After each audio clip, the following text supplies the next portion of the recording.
Inter versus Milan, Rossoneri akan alihkan fokus ke Coppa Italia.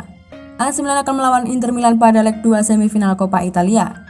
Rossoneri berupaya menjaga peluang meraih satu trofi lagi pada musim ini. Di Giuseppe Meazza pada Rabu 2 April 2022 dini hari waktu Indonesia Barat, Inter versus Milan pun digelar.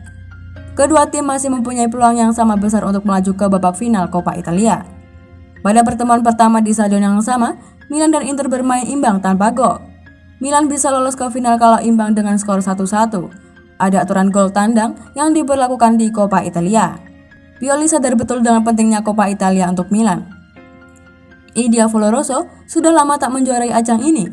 Terakhir kali Milan menjuarai Coppa Italia pada 2002-2003. Derby akan menjadi pertandingan penting dan indah di antara dua tim yang bermain sangat baik, kata Pioli dari Calcio Mercato. Persaingan di Liga tak akan berubah, tapi sekarang kami ada di sini untuk mencoba juga Piala Italia dan kami akan mengerahkan kemampuan terbaik, kata dia menambahkan. Pada musim 2015-2016, Milan lolos ke babak final Coppa Italia. Tim merah hitam itu berhadapan dengan Juventus tumbang dengan skor akhir 0-1. Pertandingan final itu berlangsung hingga babak tambahan. Alvaro Morata yang menjadi pencetak gol Bianconeri pada menit ke-110. Inter Milan juga sudah lama tak memenangi Coppa Italia. Terakhir, Nerazzurri menjadi juara ajang itu pada musim 2010-2011.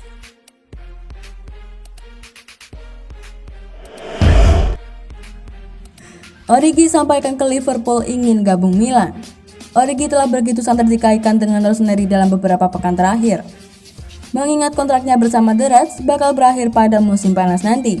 Kesepakatan final tak lama lagi bakal terwujud mengingat hanya beberapa detail saja yang perlu dibahas. Sebagaimana diketahui bersama, Milan saat ini tengah mencari striker baru, mengingat Oliver Giroud dan Zlatan Ibrahimovic yang sudah tidak muda lagi. Terlebih lagi, pemain internasional Belgia tersebut sedikit lebih menggiurkan bagi klub, mengingat ia akan berstatus bebas transfer. Menurut pemberitaan dari Calcio Mercato, striker 26 tahun tersebut tinggal selangkah lagi menaikkan kontrak berdurasi 4 tahun dengan gaji 4 juta euro atau 64 miliar per tahun, termasuk bonus bersama Rossoneri.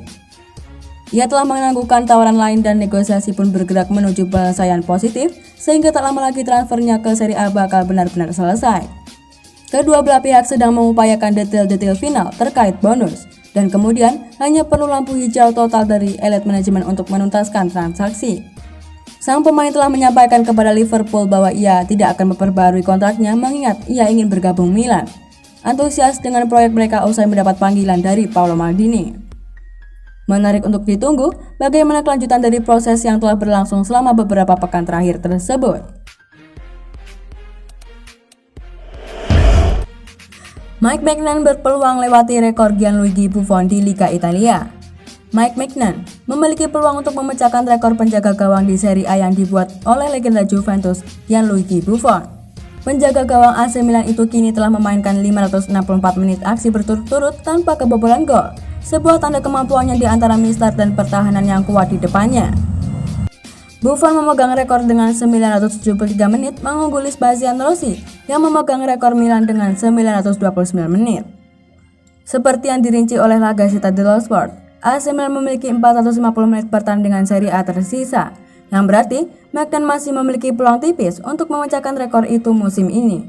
Dengan asumsi dia menjaga clean sheet dalam 5 pertandingan terakhir, Maignan perlu menghindari kebobolan gol selama 409 menit, yang akan sangat sulit saat AC Milan menghadapi Lazio, Fiorentina, Hellas Verona, Atlanta, dan Sassuolo di sisa pertandingan mereka.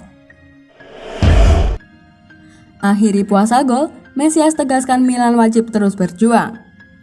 Mesias masuk dari bangku cadangan untuk mengamankan 3 poin melawan Grifon pada Giornata ke-33, yang mengembalikan Rossoneri ke puncak klasmen sementara Serie A berkat kemenangan 2-0 tersebut.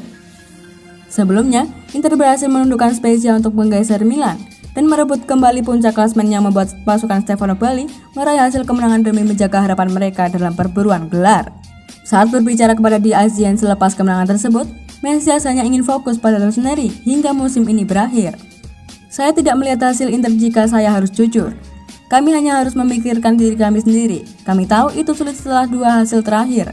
Kami harus terus bekerja dan hasil-hasil positif akan datang, ujarnya. Setelah mencetak brace pada pertemuan pertama Desember lalu di kandang Genoa, lesakan winger 30 tahun tersebut mengakhiri puasa golnya setelah tak menjebol gawang lawan sejak Februari lalu.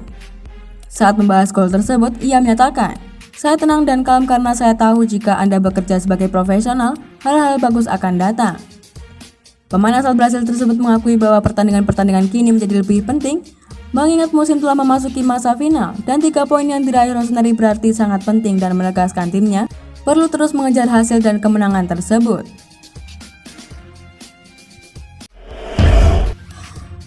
Tonali bakal jadi inti masa depan Milan dan timnas Italia.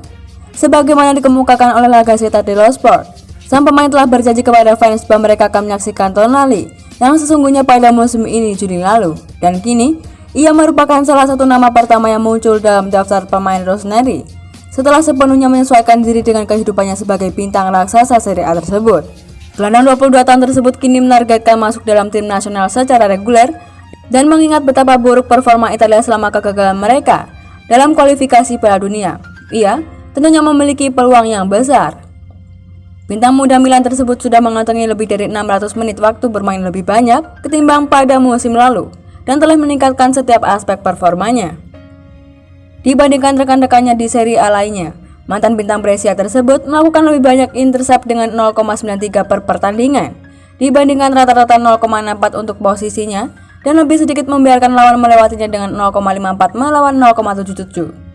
Banyak yang memperdebatkan apakah ia lebih mirip Andrea Pirlo atau Gennaro Gattuso, namun Sandro adalah dirinya sendiri lantaran ia memiliki karakteristik yang unik. Tonali telah menjadi referensi bagi rekan-rekan satu timnya dan bagi pelatih. Cepat atau lambat, gilirannya pun akan tiba untuk mengenakan ban kapten Rossoneri yang merupakan klub idolanya sejak kecil.